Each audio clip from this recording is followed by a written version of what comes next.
Hey guys, welcome back for another Fungus TCG video. In this one, we're going to be talking today about the CCS 25K weekend, where Tyler was able to take down a top 16 in the main event, and I was able to get a top 8 in the 5K on Sunday. I also was able to finish 25th place overall in the main event, going X2, just missing out on breakers there as well. So both played the same list within one card. We'll talk about that a little bit, but just wanted to break down the weekend, talk about the deck, what the matchups are looking like in this format as people are transitioning into going into Richmond and going into set champs right in the middle of that as well. So try to give you guys some tools to work with and talk about our experience with the deck, and Tyler about his first big takedown. So first thing, I just want to ask you, Tyler, what does your prep look like for this weekend? And I'll break down what mine looked like and where we came together on that. And to confirm, you said preparation for it. Right. So I did a lot of things working up to it throughout. It wasn't even just this weekend. First of all, I guess I'm a career professional first, so I don't have a lot of time to dedicate to Lorcana.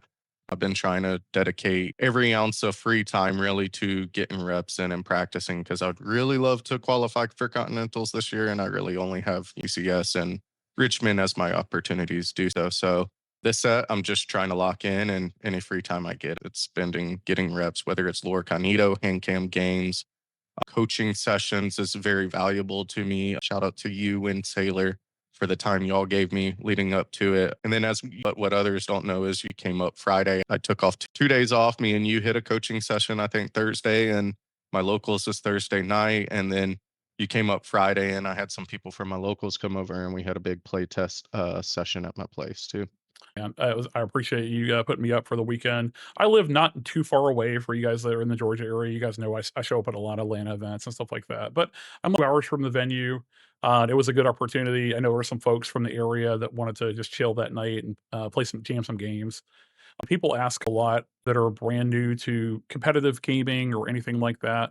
How do I level up my game? What does your prep look like? So that I appreciate you doing that, Tyler. I did a little bit of coaching sessions, jam games when I get the opportunity to, because we like you, man. I'm like a professional. I work a 5 day a week job, break certain hours and family commitments and stuff too. So I just got to jam games when I possibly can. I do work with the Loungers. It's a group that I'm in. We call it a team for now, but it's just a loose conglomeration of good players that are putting ideas together and working together. And shout out to those guys. They are good to bounce ideas off of, and there's a lot of strong players that can give good opinions on other decks just to give perspective there. But for me, it was more or less the same thing, just Lorcanito testing. I jammed as many Lorcanito games as I possibly could. I got as high as number 1 on the ladder at one point with my gray blue list, which was a little bit different than this. I'll talk about that as we move into the talk about the deck list. But that led me to, this is the sort of style of deck I wanted to play versus something like the Quigley list where he's playing the detectives. I gave that a little bit of salt, but didn't really put a ton of time into it. For me, it was just Lorcanito games, working with Sailor just a little bit, just talking back and forth. So I know he put a lot of time in the deck. Unfortunately, was not able to make it this weekend, but I know he was really high on green blue, and we talked a lot about it back and forth as well. But Tyler and I was able to go up a little bit early, jam some games with Tyler on Friday night. And one of the things I emphasize, if I'll just mention here, is just trying to get a good rest and not making last minute decisions. That's one of the things I focus on. Is all the people I coach and things like that often are morning of having cold feed and want to change their deck list up. And sometimes that intuition can be right, but where I have led myself in as far as that is concerned is, this is the deck you put a ton of reps on. If I would not change strategies drastically the morning of or anything like that. This is the deck you have the most experience on. If you have been testing a specific deck, go what you have their experience on, and you'll be rewarded for that most of the time. So I go was ahead, just gonna brother. say that's a really great point because I reached out to you saying, "Am I crazy for wanting to swap to purple steel with 0 reps in the night before?" And then on the sleeping point, I think part of my demise on Sunday was I didn't sleep well Saturday. I had a lot on my mind. I think the pressure was there. So No, we definitely get to talk about that. Let's talk about the records too, and just maybe what will we do differently, both of us. So for me, the tournament results at a high level. I'll talk about mine, and then Tyler did a lot better than me on the weekend overall, realistically. So my day one started off like trash, realistically. I was in the gutter almost immediately. Came into the weekend, like I said, it was very high on the Lorcana ladder board. I had just won a bunch of games against really strong players, and I was like, don't mess with it. The deck list is right. Go with what you have. So I came in starting out 1 and 2, actually. Take a first round loss to Purple Steel, which I thought was our best matchup. I still do think it's our best matchup. Purple Steel with Pete's in it, with obviously Pete has a big impact to the deck list. I'll talk about more about that when we get into the Purple Steel specific stuff. But took a first round loss. Second round was able to rally back, win one. And then a third round, I played Robert from World Class Cards, who had anti blue-green strategy, purple-green, with a lot of the same cards, but kind of stuff to multiple bends and stuff like that to punish a deck like ours, and went 1-2 quick. And was like, well, I'm out of this tournament, but you got to support my buddies, and Tyler's out here still killing it. So I got nothing better to do. Let's run these games. So didn't drop after my third round, and was able to rally back over the course of that day, win all my games, and then the next day won all my games. Played a few notable players. One of Tyler's brother, Kendall, if you guys know, I'm not. I was able to play him when we were both X2 deep into the tournament. Take that one down 2-1 on the draw. But otherwise, just was able to continue going undefeated. It had maybe an outside shot at top 16 at X2, but realistically, taking those losses early meant I was going to be able to get top 32, which meant that I actually got a bunch of points out of the weekend between that and my 5K event. Tyler, you want to talk about how you did in the main event? Overall pace of the days went? Absolutely. I pulled out my notebook here so I could remember as Oh, go well. ahead. So I do want to say that I think personally, red purple might be our best matchup instead of purple steel. I do think we are now favored into both, obviously, but I still feel way better being paired into a red purple than a purple steel, to be honest. But I started off on the draw. Well, let me start with I won 2 die roll out of 9 the whole time. So most of my games were on the draw. I started off with purple steel, winning 2-1. And then I moved into a red purple matchup. In that purple steel game, I won 2-1. I missed turn 2 ramp on game 1. So it could have possibly been a 2-0, but undecided. So then I moved into a red purple on the draw. I 2-1. Another red purple after that, I 2-1. And then I saw another red purple that I 2-0'd, and it just so happened my brother was sitting a couple seats next to us. It was some guy he knew, and he was like, "That's my brother." So it was kind of funny. But then I ended up getting to go on the play. I think that was, I didn't write it down, but I think that would have been a purple steel matchup because I didn't see too many matches. I think over the course of it, I saw like 4 purple steel, 3 red purple, 1 dogs, and then this 1 green blue warded build. Pretty. So Was it safe to say Purple Seal was at least 30% of the room? Was it more? You think it more yeah, absolutely. I would agree. for that? Oh, for at least the main Uh, event. So what would I have been there? I think I'd be 5-0 at that point. And then I got, unfortunately, I like to think back at it now as green blue sacrificial lamb because the other green blues in the top cuts didn't see dogs at all. So I was the sacrificial lamb of green blue to be paired into Diego on dogs. A key note on this game, if you don't mind, is I did start on the draw. I lost 1-2. I won the game on the play. And I think game 1 could have been went differently had I found my big Phillip. I dumped a MMS and everything besides I think he had a big tramp that did not end up with a damage on it at that point. So if I find big Phillip, and I think he only was at 13 or 14, 15 lore. Sorry, the game 1, he got to 15 lore before it was GG's. So I could have definitely, I had John Silver's in hand still, right? I could have definitely locked him out there had I found a big Phillip. So I Context on do, this tournament. Diego, first of all, so on the ladder, I talked about I did a ton of Lorcanito games, and Tyler did too. Diego was consistently the only player I was losing to on the ladder on dogs. And he was number 1 seed in this tournament, as he should be. Diego is a monster. I'll bring us back there when we talk about dogs, because his teammate also crushed me the next day, just for the double Canadian elbow, I guess. But Diego has the juice to win this matchup. The fact that Tyler took a game down there, I like just momentum wise. In just a second, we'll talk about the deck list and just some of the card choices. Like what we like, Tyler, what I had decided in my head, and then when I discussed with Sailor, discussed with Tyler a little bit before the tournament of this is crazy. But we basically did decide that dogs was with the Metashare, and I'll show a little bit of how that played into my prep and how I talked about Tyler with it and became a decision was that we decided that dogs was a bad matchup before, and Diego put me in the bad place mentally of never beat dogs if they really get to participate at all. But so I'll just say this: the fact that Tyler took a game off and almost won, he was running hot for this weekend. When I watched Tyler, every time I would finish my match and he was still playing, he was focused, locked in, and that was the tempo of the weekend. Is tell Tyler was going to be running it up this weekend. So sorry, Tyler, I didn't mean to interrupt you there, man. No, But you're like, good. I definitely felt great Saturday. You're absolutely right. I definitely thought I'd take it all the way. It's unfortunate I couldn't carry that mentality with me going into Sunday. Like I said, I think my sleep messing with me played a role there, but no excuses, right?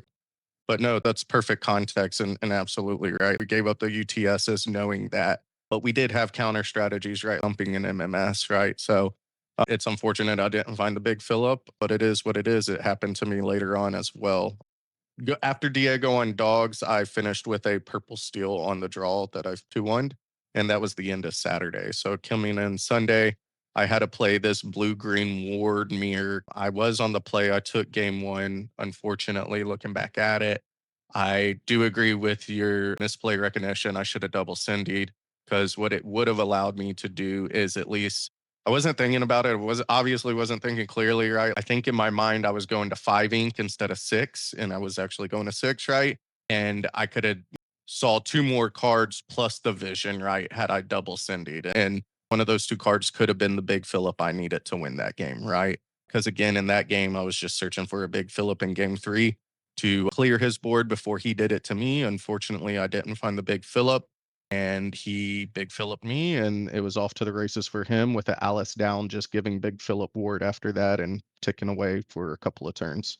to give some I context, guys, this was the one that was on stream. If you go back and watch CCS, I think the first stream of the day, he was on versus this blue green list. It was a spicy list that had a bunch of word stuff.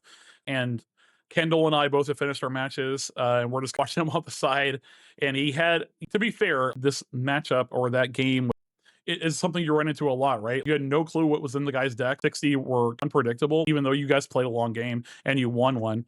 He was playing a lot of non-traditional cards, which is a strategy I go to a lot is if I can play something that people aren't familiar with the play lines, it does tilt you a little bit and you don't exactly know how to go about it. But Tyler had the ability to go for like a double Cindy line and potentially get way ahead on ink and potentially go for the combo.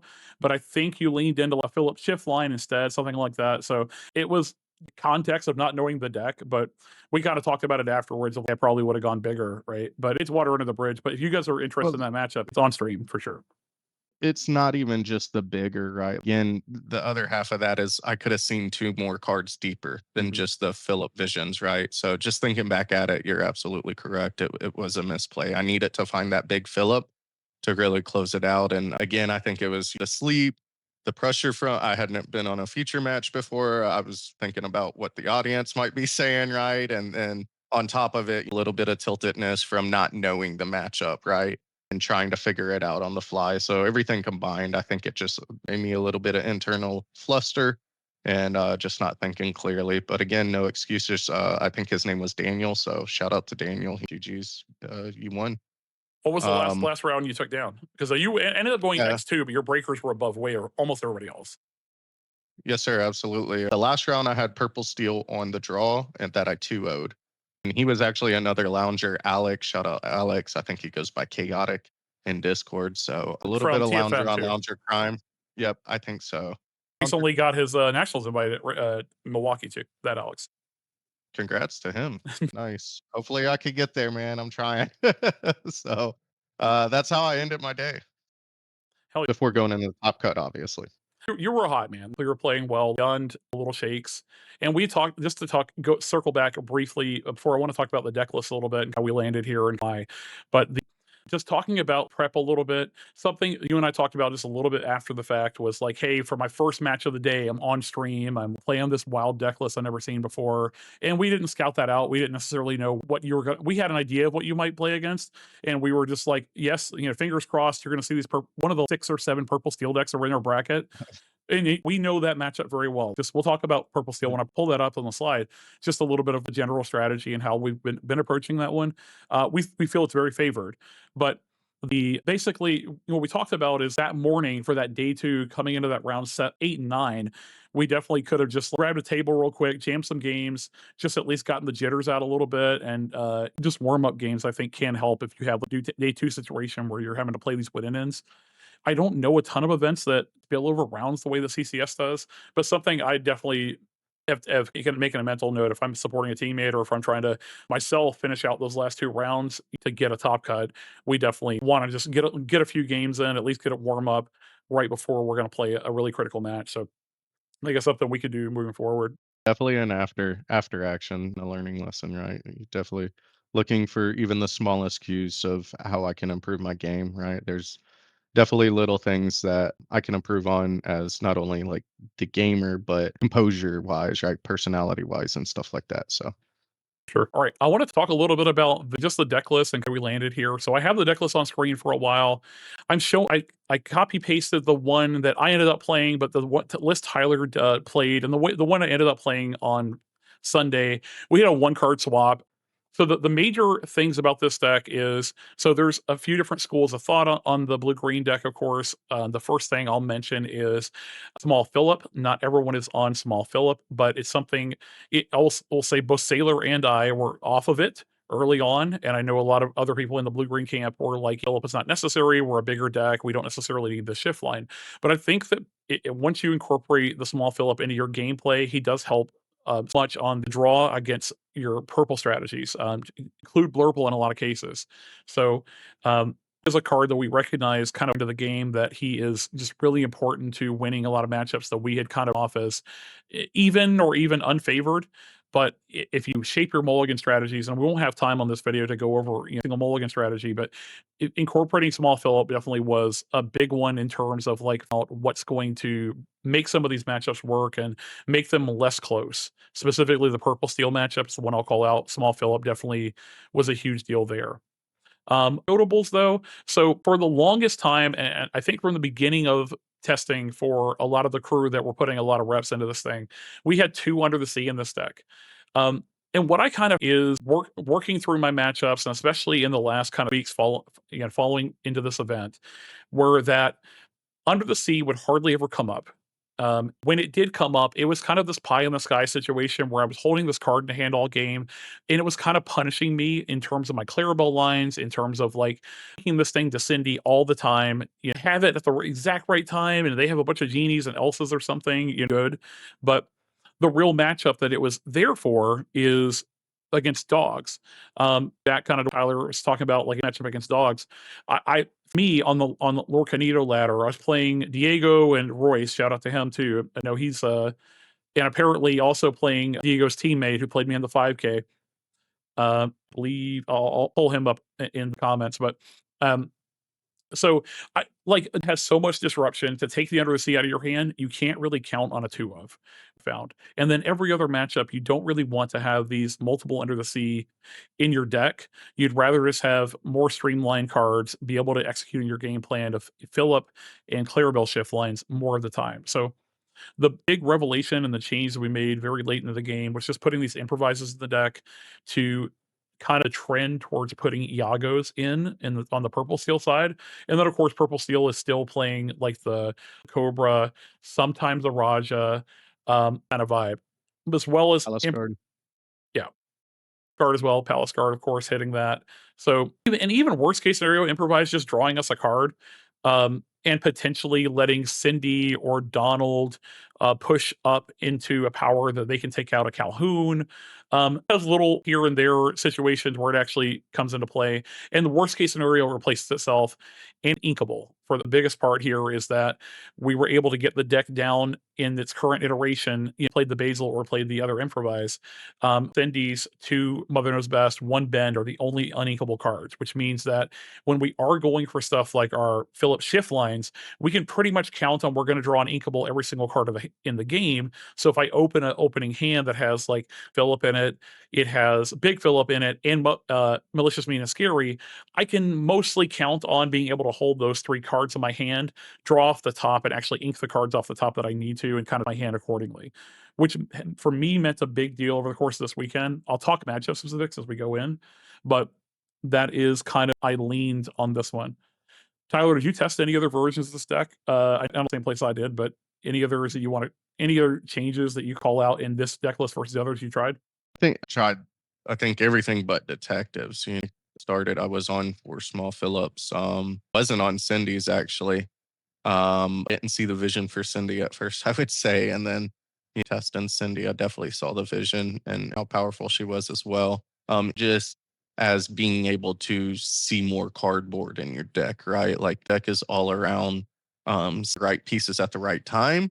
And so having an extra look is never gonna hurt you, in my opinion, right? So too specific, but yeah, I tried a lot of different variations. I started on my own brew at the beginning, towards Max Goof brew, testing that, shifted to no Max Goose, was testing that, and then finally, talking with you and seeing the Metashare data and everything like that, decided to say F it, we ball and throw the improvises in for the Under the Sea, because Purple Steel is large meta share, but gives you game as well into the purple reds, right? And I knew from his name, Huck. not today.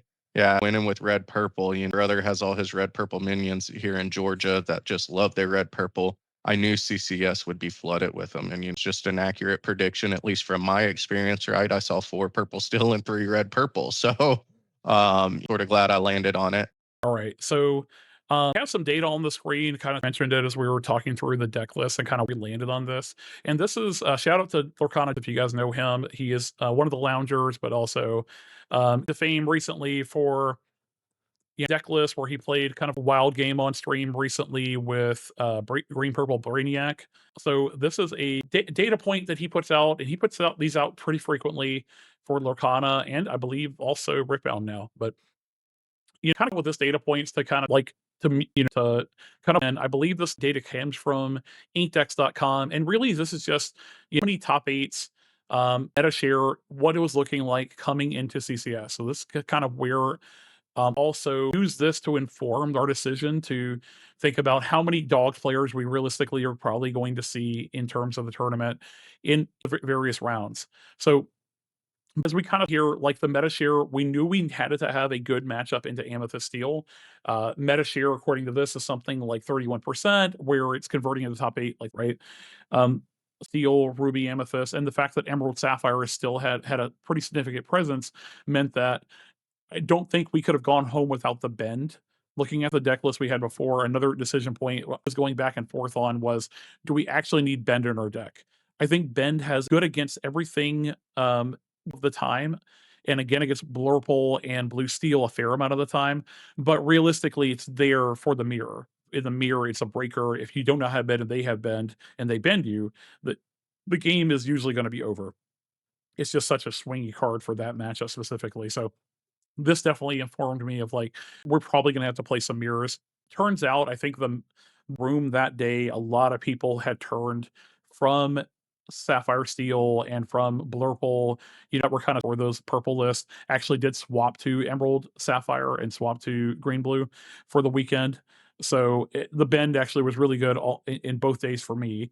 You didn't play it as much, Tyler, but like I think it was deal. But this is kind of data that we pulled in terms of I landed on okay to cut Under the Sea. And if we look at the meta share for this, Amethyst Steel, Under the Sea sometimes is fine, right? Sometimes they will have an aggressive draw that lets you under the sea, but a lot of times they're going to open turn 2 3/3, turn 3 4/4, and so on. Under the sea kind of looks embarrassing, where it's just hitting a genie and a palace guard or something. Another part of that is that we continue looking on, like a Blurple against Sapphire Steel, Ruby M, all of these decks. The under the sea, you're kind of for a lot to go right for the card to be good. And the fact that it's uninkable and not playable early unless you have like shift line with a Tipo or Clarabelle shift line with a Donald out, something like that. It I feel like it lost value more and more as we don't play that combo anymore. And the fact that we have like late game combo where we can wipe the board, you kind of need to believe, okay, I think it's okay that we cut under the sea. Now, the other part of that is that basically we are saying that against Amber Emerald, I don't want to say you can never win, but you can almost never win. It's very difficult to beat them without under the sea. Um, I know you talked a little bit about like was our Hail Mary shot, and I know we talked about a little about to Danzor. Shout out to Kevin if you guys know him from the Atlanta area. Continental qualified for last year, and he also was on Green Blue, by the way. Another person we had in the conversation of like, are we playing for this event and what's going to be good here? Um, Tyler, what was the strategy you went with when you played Diego? You know, we actually potentially even beat dogs. Yeah, absolutely. So on the draw game one, like I said, I just need to find my big Phillip. Strategy there is really just try to find your best curve and battle what you can, giving up what you can, right? Like then when you get an MMS, just dump it on board, get a damage on everybody. Don't let anything steal it, right? I think got to I can't remember the exact board state, but I did have a small Phillip on board. I never turned them sideways after dumping it, obviously, because you're not at high enough ink levels to just play Phillip raw during those games. So you need to pull off the shift. Really, it was just trying to see Big Phillip. Never saw him. I don't think visions to even look for him though, unfortunately. So it just is what it is. Game two, it was just a grinder, right? Again, making those value trades when they'd give them up. I don't think Diego knew we were on No Under the Sea, right? So that was a little bit of an advantage to me because you would try to snipe things out of my hand and there was just nothing there to snipe, right? And it led him to a little bit of a slower game plan, allowing me to get into John Silver's and Basil's, right? And being able to lock down this board to where he had a attack into me and became the beatdown eventually, right? So I think he might have played a Chromacon, but at that point you just ignore the Chromacon because they got to attack into you. You don't need to attack into them and lift your characters off board, right? So in game three, I did the dogs thing and I was dead on turn four. So game three wasn't even a real game. So, Yeah, I mean, I think you can foment a strategy, but it's uphill battle. But, your point, Tyler, and I'll pull up dogs here in a second just to kind of some context there because we kind of talked about that one a little bit. But the I think it's nearly unwinnable without the Under the Sea. You can get an MMS off early, but even with Under the Sea, to your point, like if you're gonna rip so much out of your hand, you're asking your deck for a lot to rip this thing off the top and actually try to compete there. So like in terms of working with the Metashare, it's a matter of just win all of our other matchups 100% of the time, or some of the time we can kind of on and then go from there. Was really a big deal, I think, to have the best version of our deck into the rest of the metagame. And just unfortunately, Diego was in the room and problem, but is what it is. I think for in terms of the room, if you look at the top tables, it was a sea of amethyst, and the sea of amethyst was definitely where we wanted to be with the deck list we put up. Um, absolutely. I mean, look at the meta share, right? Like, this is in the top four of the meta share, right? Whereas I could say the top three because Sapphire Still and Ruby Am are the same amount of meta share, right? So you could just swap them. Yeah, right call. And I would say you're gonna run Under the Sea. It's almost like you need to be prepared to run three. If you're running Under the Sea to beat dogs, you just need to be prepared to run three because the way you're gonna win that is guaranteeing yourself seeing it or seeing it twice so they can't rip it from you and then you just lose, right? Again, it goes back to just the inconsistency of being able to win that matchup, right? So you either grind it out and you play grinding matches and hope you could pull it out and maybe they brick, right? Or you kill your other matchups by stocking three in there so you can guarantee it off the visions that you've been protecting And now, that visions is also making you make weird ink decisions at the same time, right? So I do think it goes into a large amount of how you want to tech for dogs. If you think that's the right one, I think you need to be on 3 under the sea, then that's gonna kill other tech options in your deck, essentially losing percentages into some of these other Metashare decks. I threw a screenshot up of dogs up just to kind of have a conversation. I know we were going to start a little bit differently, but since we've kind of through this one a lot, I put up the list that Diego and the rest of his team that were on dogs ran, and just to kind of the amount of disruption they have in these decks these days to beat blue green specifically, right? Playing the maybe shift line plus Mowgli plus of course. So they have a lot of game into actually just disrupting our game plan, and you think it's something Tyler's point and kind of talked about before. You can devote more deck slots to trying to beat this deck, but I don't know that that makes your deck better on these bigger weekends versus just trying to do well into the matchups that we know we're going to see a lot of consistently. And theoretically, Ruby Amethyst and Purple Steel should have good game into dogs, hoping they could take them out of the day. Now, Diego again is a ridiculous person. Just destroy them all day. So I don't know what to tell Right. you. If you, I was joking in one of Sailor's chats, but we could start. Maybe our strategy is just to start coaching the Purple Steel and the Ruby Amethyst players on how to beat dogs. Edify Guide coming out, anti Diego coming out soon, but like so just continuing the conversation on dogs. So I go a little bit back, all the way back to Pixel Door, and like played tons of games back in the day. So like I pretty good acquaintances. Played him quite a few times without knowing that I played him, that kind of thing in real life versus online. So we didn't know who each other were for a long time. I talked a little bit about Four Worlds, and I was able to help him prep just a little bit with his green blue list that he ended up running. The but, Diego got Tyler in the Swiss. Of course, Diego was the first seed overall. He's a master. The next day in the 5K, I played dogs in the Swiss, not Diego, but it was a very similar list. Beat me pretty bad, 2-0, but that was my only loss in the Swiss in the 5K.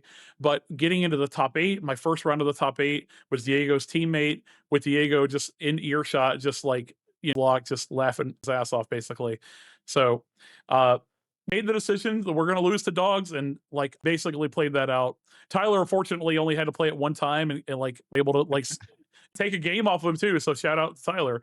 But Yeah. kind of my losses on the weekend on A2 came from dogs players, and specifically Diego's list and his friends. No, Blazing Asian, the player, I can't remember his first name in real life, told me that he stopped playing Blurple and started playing Dawes because I was beating him so much on the ladder with blue green. So we'll talk about Blurple in a little bit, but like, I don't know, man. I shouldn't be playing on Lorcanito. Maybe there's something to be said there. Maybe you should be playing under an be people won't be learning as much.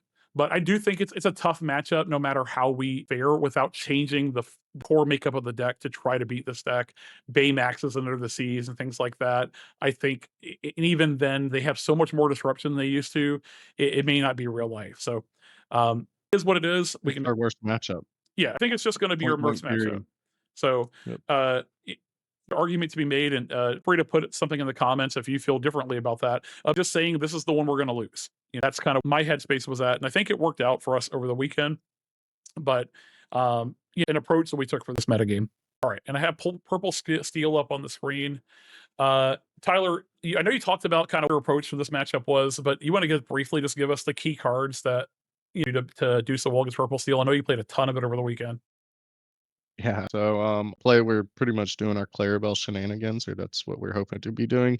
Very vital to understand that when you're not gonna get that right, and maybe you have the pieces to combo and maybe pivot to the combo instead. Keep their lore down as much as possible, right? They got these threats, White Rose, which I didn't really see much of in Purple Steel this weekend or in Road Purple.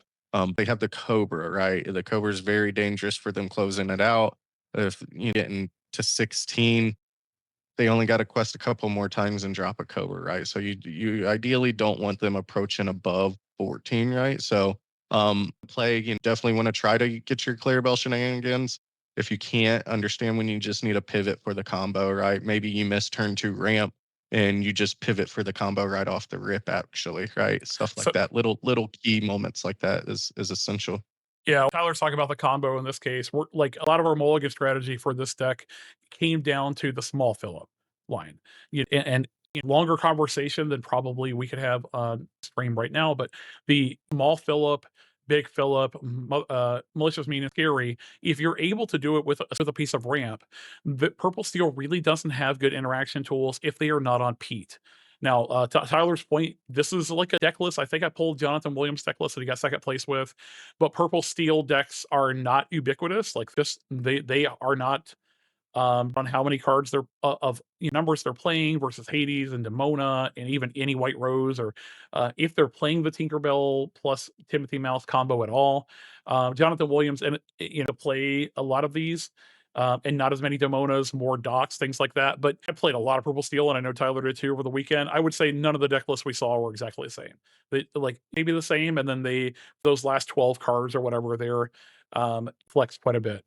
I see Olaf in this list, and not all the purple steel decks were running Olaf, for example. So the way you approach this matchup, but to his point, purple steel on the draw specifically, where you're not going to be guaranteed to be able to get Clarabelle shift line value, combo followed by either a John Silver or a Basil even, Clarabelle, often is going to be enough to propel you into winning that game. It's very hard for them to recover once you put a questing, evasive 6 play that kills everything.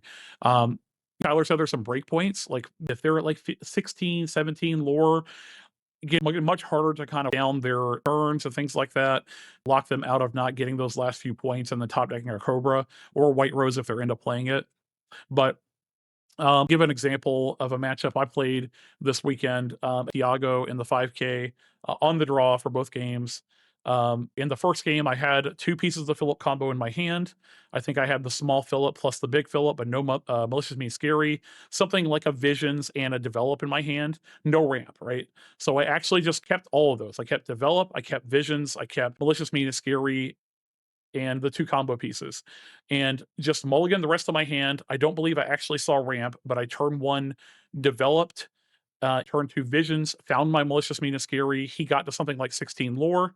And I kept a John Silver in my hand that I ended up drawing over the course of things. Shifted Phillip, played John Silver, and then played something like Clarabelle after that. And the game was over shortly after. He never really got to recover ever again. Between Phillip just questing so much and John Silver locking down beanies, things along those lines. Game was over quick. Game two was a repeat performance. I had all three combo pieces in my opening hand, kept all three, shifted the rest of my hand to try to get a piece of ramp. I think on that one I was able to ramp into Donald into, uh, and then shifted Phillip. And those are probably the shortest games of Blue Green I've ever played in my life. We played the entire round in 15 minutes. You can close very quickly with this combo versus purple steel. Just to keep in mind though is if you have like I know a lot of people, and I've seen this in the chats, I've seen this in a lot of blue green conversations. They say, okay, shift and now what, right? Like what do I do? Well, the other piece of that combo of that puzzle is especially against purple steel is either the John Silver that you're going to follow up after the shift to start locking down their characters one by one and not let them race effectively, or even something like a Basil that's bouncing from their hand that they're playing after the fact and pressuring pressuring their life total. That really is key, is just being able to take a more aggressive stance after you actually shift that Phillip. Not always going to be able to take a card advantage line with Clarabelle after, but having those big cards in your hand to follow up after you shift, that is often going to be enough to take the game away from purple steel, where they do have a lot of kind of top decks. Something like a Cobra is not enough if they haven't got to that big threshold, if they haven't got to that 17 lore, that quest for every turn, or sapping at least a quest for every turn while you're questing for 3 and then 5 and then 7, so on. Been a really effective strategy into purple steel. I think I played it no less than 8 times over the weekend. And Tyler, how many times do you end up playing it, you think? I Lost. didn't do the 5K though. Gotcha. We went deep in the original tournament, so that's better. We got that. Um, But it was just a matter of like break down the strategy, piece of the strategy. I think it's a longer conversation. If you guys are interested in more help there, we can talk through some coaching and things like that. But the Phillip shift line made a huge deal this weekend in terms of beating purple steel. And so if you're not running that in your blue green deck and not incorporating that into your play lines, I think that is something to really take in and have go and understand how it needs to fit into your gameplay to win this matchup. I think the biggest thing, getting too much, like you said, we could talk about that all day, really, without getting too much into it. I just want to emphasize on what you said earlier is on the draw, these decks dump their hands. You will not profit from Clarabelle. It's not even worth it. You need Clarabelle on the draw a lot of times. Won't show if I could do it off of a Cindy or a Tipo or something. You hide the info, but Clarabelle is not the move on the draw. I don't think. She can. I'd say the only value she can have is sometimes after you've already shifted your Phillip. If you Clarabelle could draw one or two cards, you get ahead of that Yeah, yeah. resource race sometimes. But yeah, to your point, your early Clarabelle is not going to get the value most of the time. Talking Un- about going straight for it, like mm, the first couple of turns. A shift, Phillip or something. Absolutely, maybe drop a Clarabelle and sing your welcome or something like that to clear whatever they may play.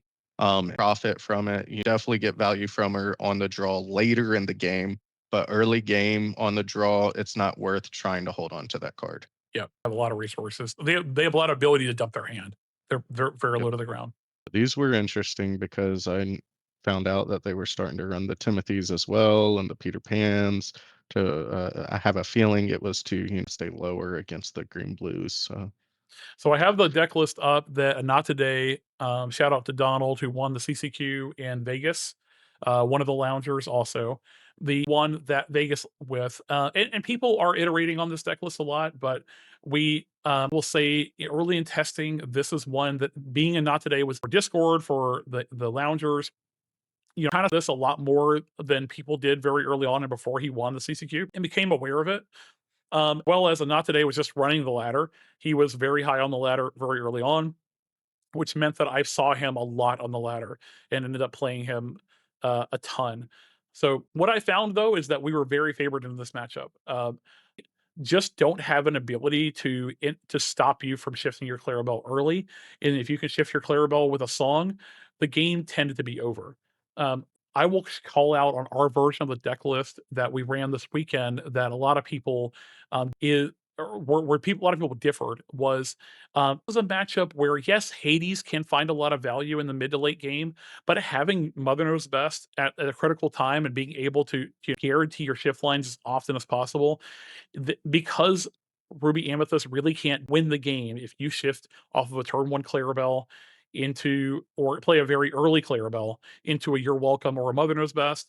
You gained so much Metashare value off of this versus something like a Hades, where if you did draw it early, if you're playing a Hades instead of Mother Knows Best, or if you're playing of Hades, grinding out this deck, they gain so much lore early they don't have the ability to recover once you actually start controlling the game. So where Hades cost you 7 to stop the character for a turn, and Mother Knows Best is bouncing something like an Iago or a Hercules or one of these Ursulas even, right? Or even Horseman. Horseman doesn't have value on the crackback against us. Um, I think where our version of the deck list with heavier on Mother Knows Best, no Hades actually benefited us. It helped us with the Clarabelle shift.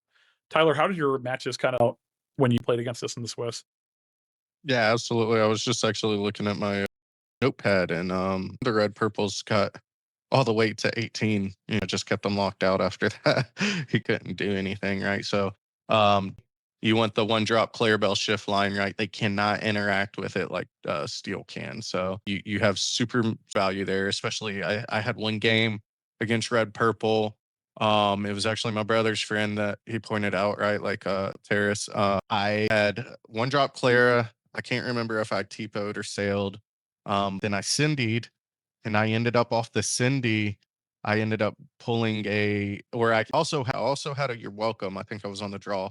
And then off of the Cindy, whatever I inked, it drew me into another You're Welcome. So I was able to shift Clara, double sing You're Welcome on like Diablo and I think it might have been a Tinkerbell because of the strength, right? The strength off board as I was turning my Clarabelle sideways. I think I left a genie on board, there, right? But again, we were at such low ink. I was about to profit massively off of this clear bell.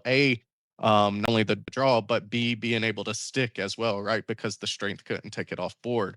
So things like that. But what that ended up doing is it drew me into two more you're welcome. So the following turn, I just double your welcomed them again. And the game was just like blown out from there. And I It's was not over. complaining about my draw. Yeah, your welcomes uh back to back is just, you can't be mad when you're profiting off that, right? Like the game from there, you should definitely have the game locked out. Yeah, turn one Claire Bell is a jam into red purple. Thing I would call out here as well is, deck is a horseman deck. Than anything, the ruby in this deck is doing a lot of work with that horseman. In your if you are a blue green player and you're playing these and you're playing the Donalds and you're playing the Cindy's, just be aware that when horseman is coming down on their turn 5, he's probably and it probably is because you're welcoming them, the turn prior or whatever. The issue is that you are going to always lose your Donald or always lose your Cindy, almost always. So I encourage you to trade it. You have a Tipo plus a Donald or a Tipo plus a Cindy, and you can knock out something like a Diablo or just get some kind of board advantage out of it by putting some damage on it. Make that horseman a little bit less valuable. I think it's another key line to just be aware of when you're playing this Ruby Amethyst. But to Tyler's Yeah, point, you go ahead, buddy. oh, I was gonna say, even if you don't trade it, right, get some sort of value out of it. I think I improvised one of my Donalds a turn before I knew Headless was coming just to take out a Diablo, right? Like it stuck to board and he got the Headless kill off of him, right? But I was at least able to clear a Diablo off of my Donald and draw cards. So I think that was very much value off that Donald. Yeah. The tempo on board and just keeping the board clean. Once you get to the late game with against Ruby Amethyst, they're not like Purple Steel where they can just jam out 2 lore or 4 lore off of Cobras off of a Lucky Line or Yep. whatever. They will never play the game again because you're going to shift fill it for the rest of the game, and shift Yep. ends the game quick enough that it does not matter. The way they're going to win, if they're going to, is they're going to get a ton of lore out early with things that are kind of removed, kind of Diablos and the Peter Pans and Genies. Not really an issue for us. Maybe something like the library, but or the Sisus. The Sisus actually are pretty good against us too. The library actually is interesting. If you don't mind taking a minute to Yeah. talk about this matchup, I had a very crucial red purple matchup where he jammed a library on me, and I think he had Diablo and Tinkerbell, maybe it was something else. He had a one drop in Diablo nested into the library. um I was deciding to turn my Tipo sideways to put one damage in the library, and in my mind I knew what I was going for. He didn't quite know. We talked about it after the game. um Needed at least 2 damage in there. Why? Because the library is 8 willpower. So once I shift Philip combo, I can attack the library and get it off board and stop that passive tick as well. So I was able to actually sneak 2 damage in it 2 turns with my Tipo, while setting up the Phillip shift. Once I Phillip shift it, he actually decided to take all the draw. I think he had like draws off this library by that point because I think at that point he also had a genie in there, stuff like that. He was able to get like draws off of it because I asked him, I was like, "Are you drawing?" He said, "Yeah, give me a second." So he drew, and I wanted him to draw. Right, I had a clear belt. I turned before that. I could have Philip comboed that turn, but the turn before that, I did a little bit of table math and realized he's not. I think he was going to go to 14 or something the following turn, and I decided to jam a Clarabelle instead to be able to profit if he drew off of the library. So instead of doing the Philip combo that turn, I let him play a little bit more into it. I dropped a Clarabelle, maybe getting like a card draw, and not even getting a card draw. I can't exactly remember now, but it wasn't a lot of value. But what I was doing is setting up my next turn to actually pop the combo, see if he'll draw, and now my Clarabelle's on board to profit from that draw as well. And I drew like that turn, man, and I drew into juice. I think I welcome Mother Knows Best. I was able to, like a Donald and another small Phillip to clear more cards in hand and just to keep the draw going, right? Definitely talked about it afterwards. I think his name was Mark. He runs with Matified. It was a pleasure playing him as well. I knows my brother, so shout out to him. But yeah, we definitely talked about it after, and do you think he believes too that it was a misplay for him to take those draws? Yeah, Clarabelle puts other decks into these really awkward situations. If I need resources to win, but if I have resources, they are going to win. And the fact that we have so much inevitability in the Philip combo now for decks that cannot disrupt the Philip combo, it is going to end things. It doesn't matter what you did for an entire turn, and if you, and the fact that he wins the game so quickly, it's very reminiscent of Sisu. I know that's a bad thing for some people. Some people have trauma from Sisu from the previous formats, but this thing closes the game more quickly than Sisu and is more powerful than Sisu. So if you have, Evasive so is so good, right? Yeah, but 2 damage setup with the TPO. He was wondering what I was doing with that TPO. I was able to after the combo, I just attacked the library, right? So, that's cleared a it off board as well. So it was a full board wipe. it's a really good point to just like fact that it just preparing and kind of baiting them a little bit is something you could do quite a bit with the Philip combo. Is no one wiping everything. What do I actually lose by just developing board for a second instead of like to do get these trades while I have Philip combo in like turns or whatever, right? It's the situation that comes up a lot. That's one of the things I'll mention is you're going to play blue green or any control deck. In the game, you have to know your opponent's decks because if you don't know what threats to anticipate, and you don't know the meta very well, it's going to be a uphill battle for you where you don't know what answers to hold and kind of to pace your game. But once we know the meta, once we know these deck lists and kind of the shape of the decks tend to look like, and what the variance tends to look like in lists between 8 and 12 cards, your win rate on control decks, and especially decks like this green blue deck, is going to go way up because you know their interaction lines are, and what you need to do to actually close and win these games. So, yeah, sorry, Tyler, I appreciate you, man. All right, I got Blurple pulled up here. I believe this is one of the deck lists that actually a spicy deck list. I didn't realize one of the deck lists that actually did well in the 5K. It actually has Scuttles in there, but the I think the main lesson can be taken here.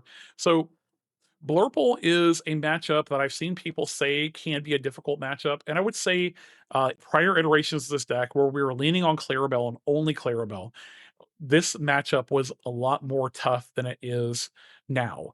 Um, Similar to what we talked about in terms of the Ruby Amethyst, obviously Blurple has a lot more interaction points. We're having Hades in their deck, having stuff like Into the Unknown in their deck. For Blurple, like a Philip combo is going to be able to negate a lot of the card draw and different elements that they have, and they are a lot slower, so it's something to kind of mind. I'd say we were very heavily priced into getting value on our Clarabelle, especially it was a play draw disparity situation where on the draw we were always going to have a kind of a difficult time. We're a couple of turns behind, they're ramping, and the good Blurple players are going to sandbag 2 pieces of ramp, try to plus your plus TPO plus one jump, something like that, and not just go genie to us and give us value off of Clarabelle. These days, and the way I know, Tyler, you didn't end up playing Blurple at all in over the weekend, did you? Nope, I did not. So I'll speak for my matches. I ended up playing his brother Kendall in the Swift. I mentioned a little bit earlier on the draw. Both of the 2 of the games I played against Kendall, I kept a Philip combo on the draw against him, and then leaned into a Clarabelle after the fact. I don't remember the exact play lines, and I did get a little bit lucky in one of the games I played against him where I ended up Philip comboing 3 times. Uh, that really is kind of pacing of the game against these purple decks now is if there was a situation where we were heavier on Under the Sea, and if they went wide with like Tipo, Rafiki, and just dumped their hand on all these ones and twos, you just Under the Sea and maybe get a bunch of value and kind of that way. The draw now, though, I'd say that Philip makes it it's a very great equalizer, where if you can drop a small Philip combo relatively early and get a 2 for 1 off of that and follow that up with a Clarabelle, or you can do something like getting Cindy, or just continue playing four cost characters that they have to actually deal with. Sorry, it's stuffy in the room. I'm coughing. Oh, Oh, I'm no, good. sorry.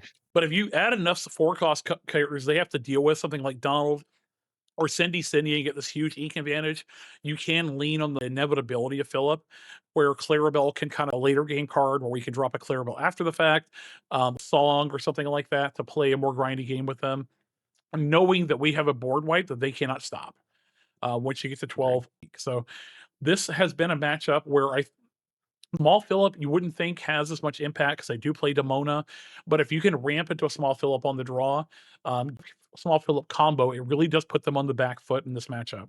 They can Demona I early if they in some cases, but in those situations, often your hand is going to be low, and they don't win fast enough to deny you to be able to fill up at some point in the game if you find the pieces to do so.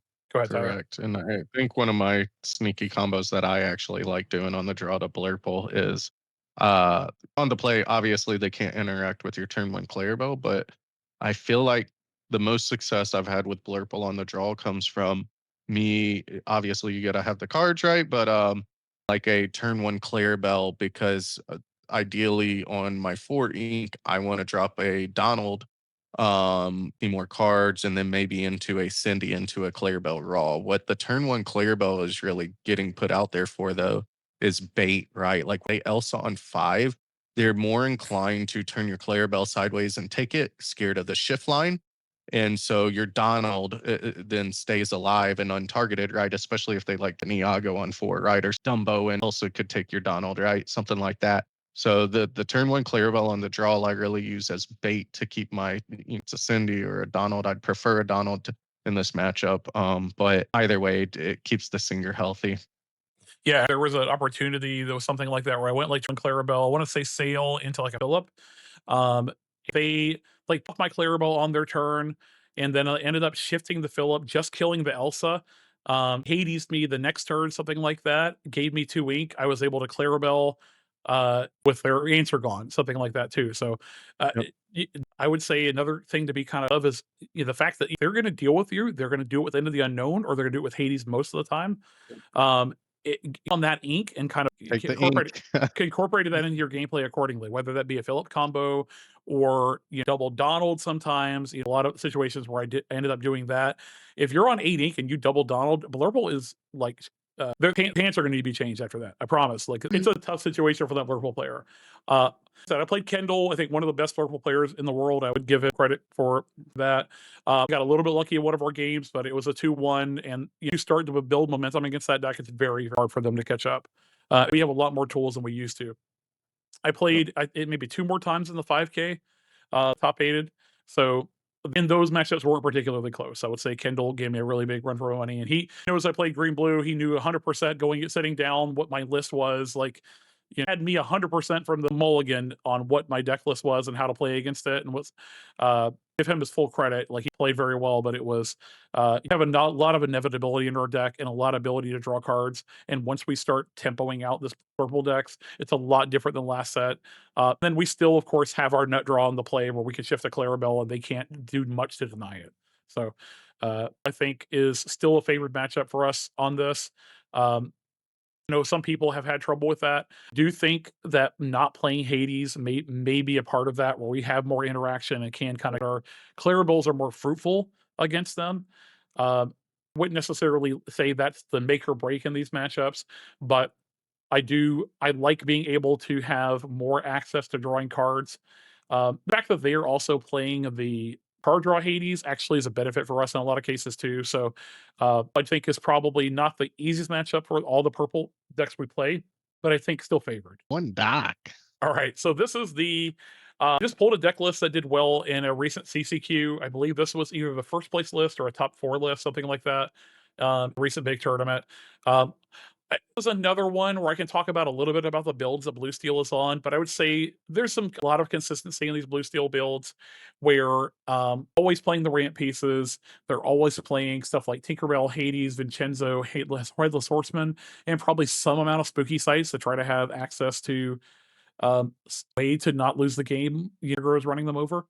And they has a deck that does have a little more tools against stuff like dogs, where they can actually interact with something like a spooky site if they're able to go to ramp into Cindy into spooky site. So maybe something to consider as a blue green player as we're looking at things to move on is something we maybe want to play just for that specific matchup. But um, I don't think Tyler saw blue steel at all over the weekend. I saw RMB once, the Swiss, had 2 really strong draws where I was able to set up the shift line. I was on the draw, I believe, I was on the play in game 1, was able to turn 1 Clarabelle, turn 2 Tipo into Donald, into Clarabelle shift, you're welcome. Just games where we're on the play and we have our lines. Blue still doesn't have many tools to really disrupt us from doing that. They can go a double ramp and stuff like that into us, but the power of Donald and the power of Clarabelle, you have a lot of must answer threats. And where Blurple has stuff like the unknown, where they can deal with a lot of these things, or even stuff like Elsa to force trades, Blue Steel has to be hitting Headless Horsemen's and Hades to guarantee that they're going to be able to disrupt us.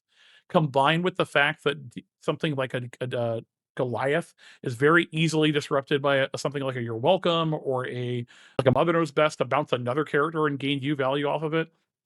These can be very grindy if we're on the draw and we don't have the ability to clear ball early or really just set up a card advantage engine. But this is one where I would say that your 4-cost Donald is really critical here. Matches I played against RMB, like I said, the first game I was on the play, I had a really good draw. The second I was on the draw and also had a really good draw. I know he was a little bit tilted after we finished those games. I went something like Clarabelle, Sale, Clarabelle, Donald, shift. He had his Cindy line, had the Strength of Raging Fire, which his version was playing, to actually pop a Clarabelle, but it didn't matter because I could still shift and You're Welcome. And I think I went Mother Knows Best in the same turn or something like that. It was gross. Something the blue-green deck is capable of. And one of the things that attracts me to this deck is like now, even when we have this inevitability with stuff like a Prince Phillip combo, we still just have hands that are unbeatable. There's no deck that's going to beat Clarabelle, Sale, Clarabelle, Donald, Shift Clarabelle, You're Welcome plus Mother Knows Best. The game is over. It doesn't matter what deck you're on unless you've peated or you're playing something that's kind of suboptimal. It's the nut hands are a big deal, but more and where we used to have to lean on that in the prior iterations and kind of close games with stuff like Hades and we find our second Clarabelles, the third Clarabelles and stuff like that. Phillip combo really does just rule the day. Once you get ink advantage on these blue steel decks and you can start Phillip comboing, getting 2-for-1s, they don't have the card advantage engines like you do. Their only card advantage engines they're leaning on are Goliath, potentially Beyond the Horizons, which just isn't something they can consistently do.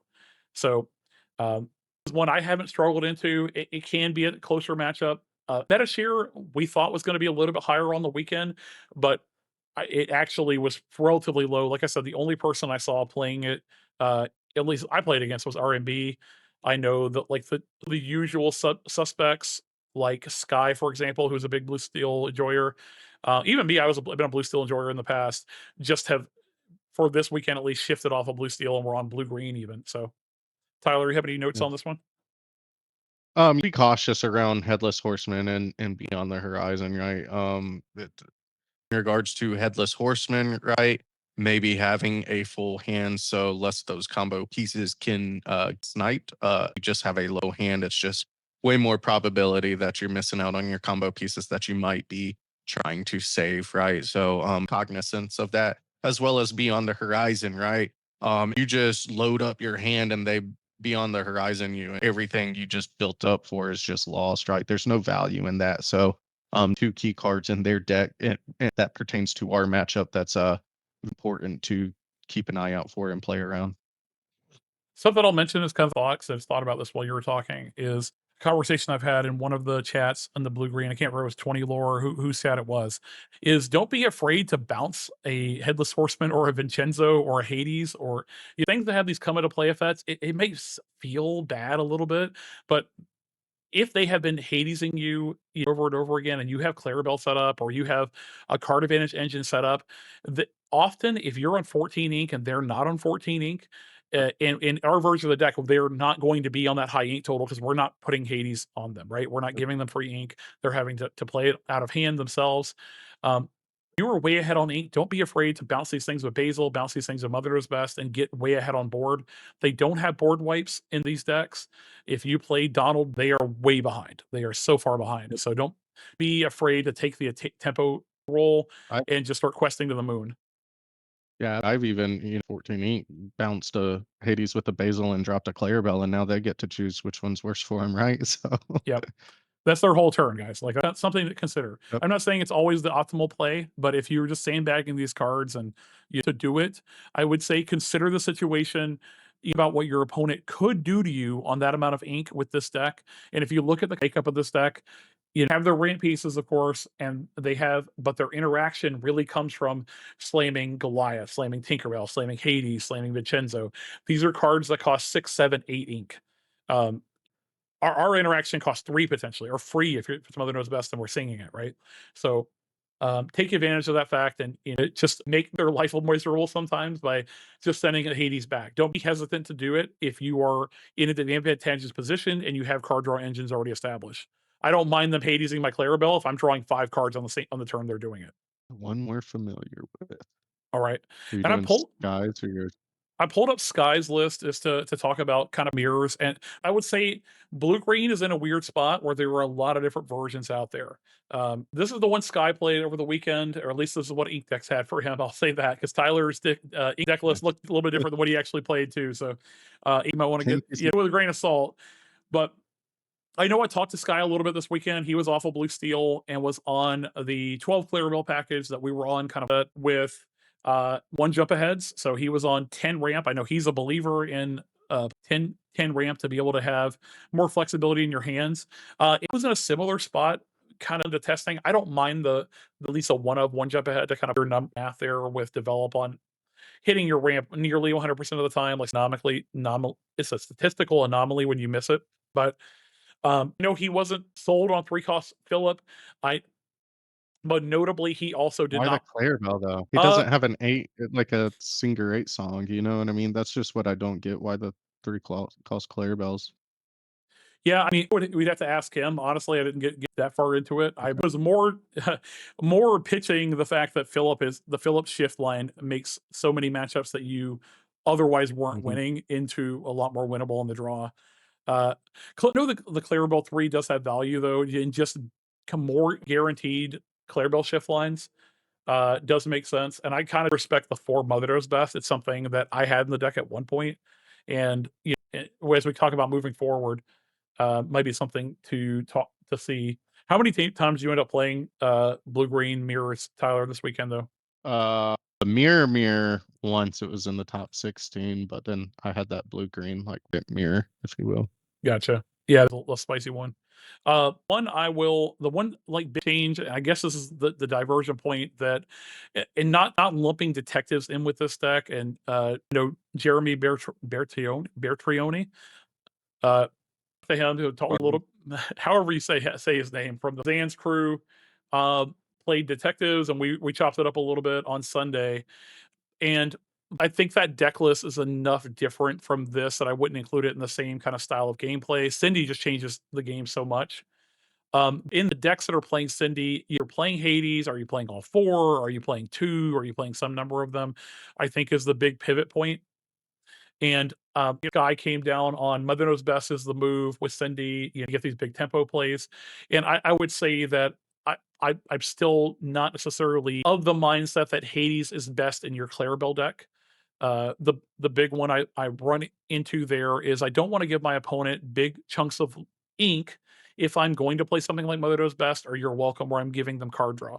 Or so Hades does reduce the value of something like a Basil, reduces the value of something like Donald Duck, where we have a lot of ink in play, and potentially every time we've Hades them, we've given them much as 2 ink. Um, the definitive answer, obviously, it's a big body. Hades is a great card, but I think Hades does promote kind of different play style. Might still be a correct play style in some situations, but I have recently like very high on Mother Knows Best over Hades to the point where I had 2 Hades on my deck list when I was grinding the ladder very early on. I think I hit rank 1 with 2 Hades, 2 Mother Knows Best on my deck list, and then actually got out of Hades slowly but surely, talking to Sailor, and just like Mother Knows Best was more obviously the answer in these deck lists. So mirror, it really does matter quite a bit if you are seeing tons more ink than them in those mid to late games. And the other one I'll mention here is Sky didn't play the one bend. Uh, Makes sense if you're not intending to play a ton of blue green mirrors, but I do think if you're going to play the mirrors, the bend is a card that's necessary to win that mirror 100% of the time. If you Well, on don't have, that note, I go was Tyler. just gonna say on that note, like, about this, right? Like, a bunch of people hop to Zan's list. A bend will crush that list instantly. So I think in the future we're gonna see more value to bend and having a bend. Yeah, Purple burn and green purples in general, right? You get a lot of value out of having a bend there too. It'll just crush them. So there may be some value to looking at a second bend if the metagame gets it to a point where we are really heavy decks that are vulnerable to it. So it's the deck list that we landed on for the weekend.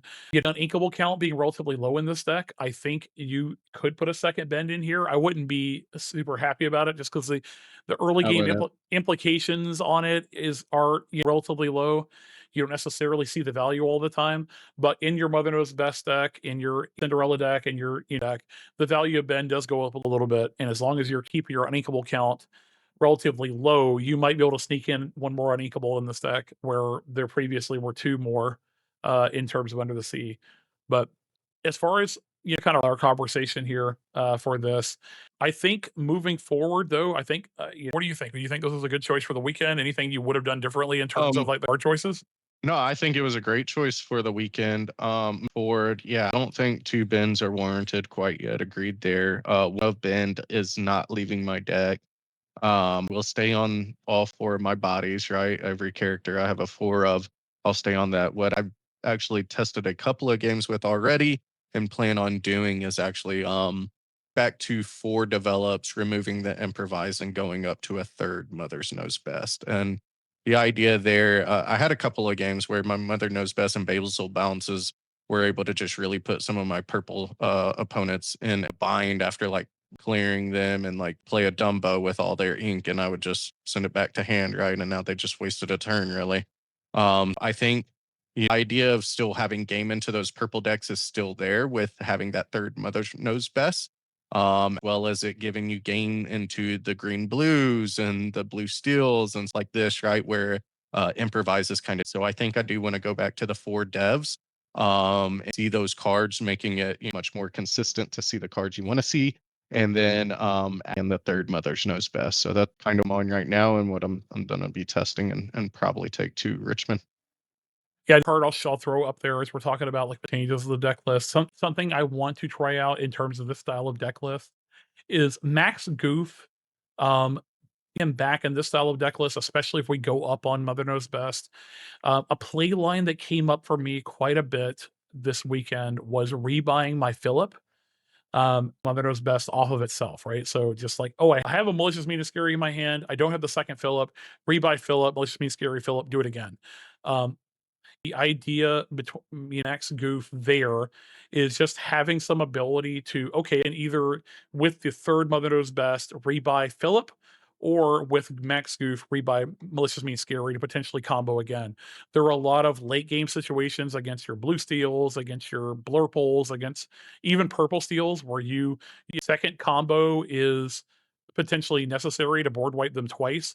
And if Goof obviously has game into something like dogs that is stripping your hand apart.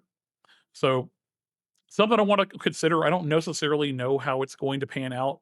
I know Max Goof is a card I've put in and taken out a bunch of different times in this deck list, but I think as I've kind of my philosophy on the deck has grown, I can see situations where its late game potential might have a place in the deck that's leaning heavily on Mother Knows Best and Philip combo. So that's logic there. Yeah, just a tad. I feel like the meta is just so fast right now too. Like this dogs, right? Like you're playing a max goof for six, thinking you're gonna get the combo out, you know what I mean? Like more than likely dead by then. He's just a tad too slow. We've had him in there. Good card, very great value when you can stick them and get a good spot to stick them. But finding that spot, finding that right time to stick them is the key, right? And more often than not, he would just be coming. Thank God he's inkable. At least you could get value out of him that way. But that was the downfall really for me. Like we're sticking with the Philip combo, right? I want to be more proactive and I want to see my John Silvers and Basils to follow up. Just my idea behind that. Not saying he's a bad card, not saying he's a bad choice. I just feel like the meta's a little bit too fast paced for him still right now. Yeah, that's more or less where I landed. I will say, like, choices have grown on me and changed a little bit as my philosophy on the deck has changed. Precast Phillip is another big one where I was not sold on this thing early. I'm like, okay, I want a two quester that costs 3 in my Yeah, control I know. deck. I just want to get I just want to get a 12 ink. But there's matchups where that's not real life. You're just aggressively mulliganing for these cards with all the filter we have in this deck.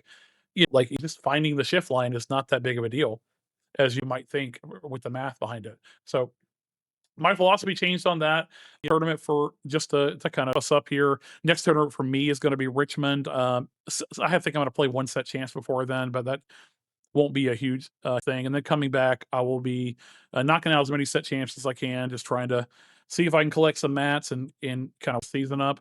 But Richmond is going to be a big deal, and I'm think blue green is probably going to be a good choice for Richmond. Tyler, what else you got coming up, man? Yeah, absolutely. Just gonna try to do as many set champs as possible, but I'm going to Richmond as well. Forward to it. I actually have an old Marine Corps friend who owns a like gaming store there, so we're gonna get in town a little bit early and attend as locals before the weekend. So that'll be fun. Awesome. Yeah, to drive up. I think you're driving up too, so we'll be there a couple extra days. Feel free. Anybody that's coming up to Richmond, and if a fan, or if you've seen me around or anything like that, just want to say hi or just want to make friends or whatever, man. I don't bite you. I'm a gigantic person, but I will not kill you. I promise. No, I'm a pretty chill dude, but happy to chop it up. I've definitely met a bunch of people at CCS and new people that I never had a chance to meet before, opponents and stuff like that. Really appreciate talking to people. Anybody, especially if you give a shout out to the YouTube channel. Other piece I'll self promote here for a little bit is we're moving into Richmond. I know it's over the holiday season. I'm still offering coaching on this deck. I think I have a very good insight into how to actually play this deck into the metagame. So if you are, with it, or if it's something where you just feel like you need to get those skills moving in, be happy to take you on for a coaching session. Um, Time is going to start getting really narrow as holiday season and moving into Richmond. There's not too much time between now and then. So reach out to me on Discord, reach out to me. My email, this will be posted down below in the YouTube channel if that's something you're interested in. Anything you want to shout out before we close out? Yeah, absolutely. Foremost, shout out my brother. He's a great player. He's the one that got me into Lorcana. He came from Magic, swapped over, and I had never really played a TCG before. So, shout out to him for me to all the people that I know, introducing me to the game and leveling up my game so quick. Right, like you can imagine, being my brother. I attend a lot of events for him, and he'll be watching over me. And immediately after, he hits me with, well, I saw you do this wrong. Shout out to him for always making me better. I do want to shout you out as well, Fungus and Sailor, right, as my coaches. Great people. Again, I said this to you before, even though I think I'm a good player, there's always value in gathering ideas and knowledge from other good players and great players, right? Because maybe they see something you don't see, and now you can add that tool to your tool, right? So, no matter how good you think you are, there's always value in advice from other great players as well. So shout out to y'all. Y'all have always given me time, whether it's in chats, coaching, whatever it is. Great people. And then out to the loungers, of course, out to everybody that's interacted with me through this game. Going back to Kendall getting me into the game, I really needed it during a time of focus in my life, and brought me a lot of happiness. And I've very much enjoyed my friend group that I've made through it all. So to Disney Lorcana, let's hope for some more great sets going forward. Yeah. Once again, big grats on your big finish, man. I think big things to come, and we're going to tear it up in Richmond. Yes, sir. I appreciate that. All right, guys. I mean, if you need to in the comments, feel free to comment on how your CCS weekend went, or whatever events you played, or what experiences you had on Blue Green. Would love to hear from you. Reach out to me in Discord. Reach out to me in email if you're interested in coaching prior to Richmond or prior to these set champs. We'll try to get some time in. Signing off.